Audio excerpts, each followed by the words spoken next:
Hi everybody, I'm Dr. Law. Today we're going to be talking about rhythm reading. And for those of us who grew up reading music, we sometimes forget how we learned. It's just an innate skill that we've acquired along the way.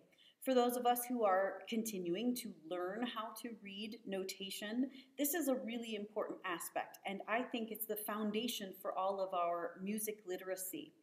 There are a couple of challenges that happen as singers when we are learning to read music. If we don't come from an instrumental background, it can be confusing, and here's the reason why.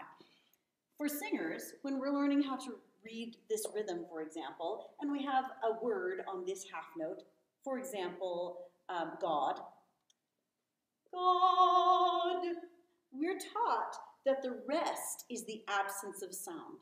But as singers, we actually do two things as we are looking at that rest. We are putting on a consonant and we are breathing. So there's a fundamental confusion in many singers between the pulse and the rhythm. So here are the definitions. The pulse is the regular feeling of the regular heartbeat of the music.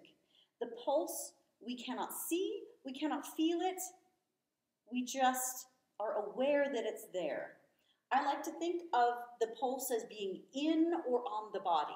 So for example, I'm tapping the pulse here. I'm walking the pulse here. I'm feeling the pulse here. I'm clapping the pulse here. So the pulse does not give its own sound. The pulse is the regular feeling of the heartbeat of the music. It can get faster and slower, but it is regular. It will occur maybe a little slower or maybe a little faster. So that's the pulse, okay? The pulse is on the body. Now, the rhythm is the duration of sound over the pulse. So the duration of sound, ah, ah, ah, ah, that's a rhythm. Here's the pulse. The rhythm goes like this. Ah, ah, ah, ah. The pulse is on my body and the rhythm's in my face. This is really important for singers because we create sound from the vocal instrument. And so if the vocal instrument isn't creating the sound to create the rhythm, we have a fundamental misunderstanding of what the rhythm actually is.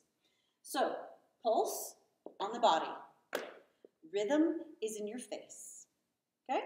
Now, let's talk about how we have learned to count rhythms. Many of us grew up with numbers. 1 and 2 and 3, 4. That's wonderful. That's a high-level thinking. For people who are learning how to read rhythms for the very first time, that's extremely confusing because we're trying to put a number system on an organization of the duration of sound. So I like to take it one step further and do kodai syllables because these engage the vocal instrument in the rhythm and it creates the visual and oral representation of the notation that we're seeing without having to think about groupings. Groupings come later. So now we're just going to identify what these notation symbols sound like. So I go from a unit.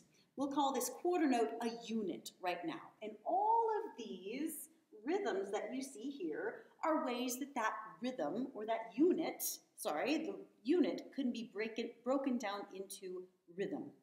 So it sounds like this. I'll do non-voiced syllables first.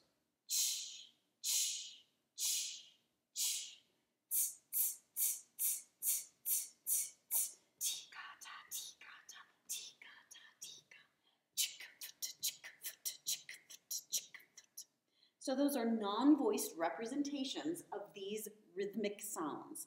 Now I'll teach you the kodai syllables. This is ta, titi. I like to use tikata, and tika tika. So it might sound like this. Here's the pulse and here I go. ta, ta, ta, ta, ti, ti, ti, ti, ti, ti, ti, ti, tika ta, tika ta, tika ta, tika ta, tika taka, tika taka, tika taka, tika taka. Okay, your turn. Here's the pulse. Ti, ti, tika ta, tika ta, tika taka. Nicely done. Now, we can take this unit, all of these 16th notes, and we can group them into these groupings here. In this representation, we maintain these first two 16th notes, and then these two 16th notes get squished together into that 8th note. So here we have tika-taka. Here we have tika-ta, tika-ta, tika-ta. Conversely, ta, tiki-ta, tiki-ta, tiki-ta. And here we've got this one and the two in the middle are squished together. Tika, ta, tika, ta, tika, ta, tika, ta. Here we go. Here's the pulse with me. Here we go. Tika, taka, tika, taka, tika, taka, tika, taka, tika, ta, tika, ta, tika, ta, tika, ta, ta, tiki, ta, tiki, ta, tiki, ta, tiki, tika, ta, tika, ta, tika, ta, ta. Good job. So now that you know what each of these units sounds like and looks like, we're going to take this and put it into a notation that goes horizontally. We'll keep them in order for now.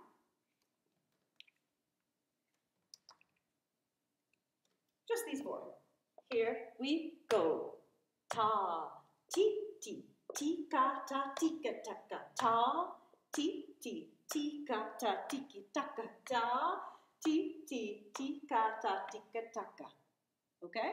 So now, I'll just point, and this is your time to test yourself. Here's the pulse.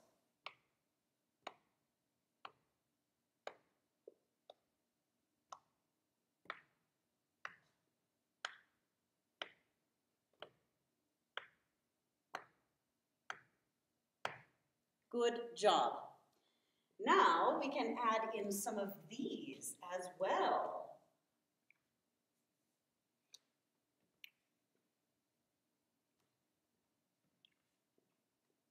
We'll keep it as easier for now. Okay? So to remind you, tika-ta, tika-ta, ta, tiki-ta, tiki-ta, tiki-tiki, tiki, tika-ta, tika-ta. Here's the pulse with me. Here we go. Ta, tika-ta, ti-ti-ta, tika-tika, tika-tika-ta. Let's slow it down just a little bit. Your turn. Start with ta.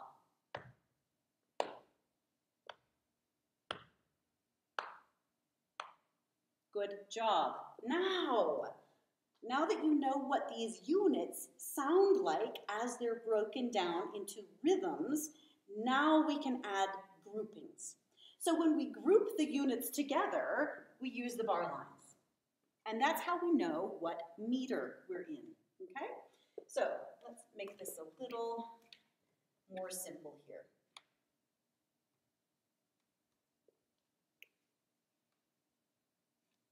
And you know this one. So in this case, we've got two units between the bar lines. So the unit is the quarter note, and we've got two of them, so we are now in the meter of 2, 4. Let's count this together. 1 and go.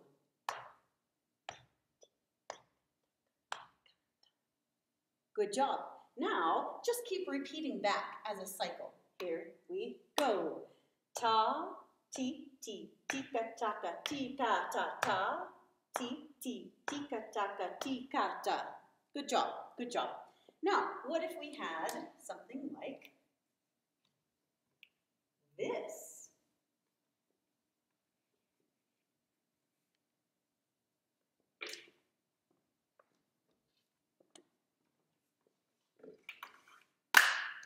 So this is a half note. It's two of these units of time in one note.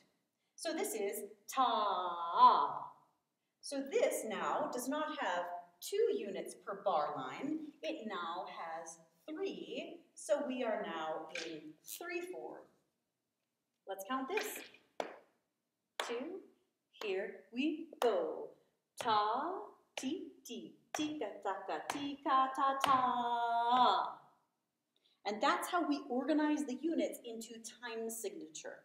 Now, if you're comfortable with numbers, this will now make sense to you. So it might sound like 1, 2, and 3, and 1, and 2.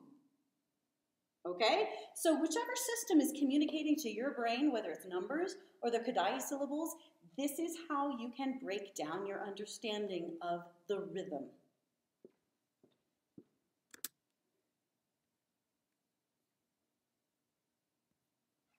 Okay, now let's talk about dots. Dots are confusing to some people, and no wonder, because it's borrowing from the next unit of rhythm. So here, if the unit is still a quarter note, we have 2 units worth of time in this half note. Ta. These are 2 units here. Ta, ti, ti. This is 2 units. So it's the same times worth of rhythm as these 2. This dot, all it means is that it's borrowing this first half of this unit over here. So the way we count this is ta-m-ti. And you know that these are ti-ti. So we still say ti for the last 8th note. And the ta remains the same. We close to the M for the dot because it's still part of this note and not part of this grouping. So ta, ti, ti, tam-ti. Ta, ti, ti, tam-ti. That's the way it is. Excuse me. Ta, ti, ti, tam-ti. Okay, so let's count this as it goes down the page. Ta, ta, ti, ti, tam-ti. Okay, so the dot borrows from the next unit's groupings. Okay, so the same could be said for a dotted 8th note, for example. So its next grouping would be the 16th note. Same too for a dotted half note. Its partner would be then, oops, not a rest, would be then a quarter note, borrowing from the next grouping. Okay, now let's talk about how you count the rests here. When you're reading a rhythm, you're going to still be counting the full rhythm in your head. So for example, this is an 8th note rest followed by an 8th note. So the grouping, if this were sound, looks like this. So I'm counting this T, T, but I have a rest, so I can't make sound on that first rest. So it would be T. So I'm thinking T, T, and I'm going T, okay? So let's just count this back and forth. So here's the pulse, and here we go. And ti-ta, ti-ta, ti-ta. So that's how you can count rests. You're thinking the syllable in your head, but letting the sound remain in your head. Okay, great. Now, let's talk about triplets. Triplets can be confusing to some people, especially long quarter note triplets. Here's an easy way for you to know this. These are 8th note triplets. This is the most common type of triplet. Now, we know that we can count these as ticata or triola or triplet, anything that has that rhythm. Triplet, triplet, ticata, ticata, triola, triola. Now, what happens when you see this on your page instead? Sometimes that's confusing, right? This is all that this is. It's taking these 2 8th notes of the triplet and putting it into that quarter note.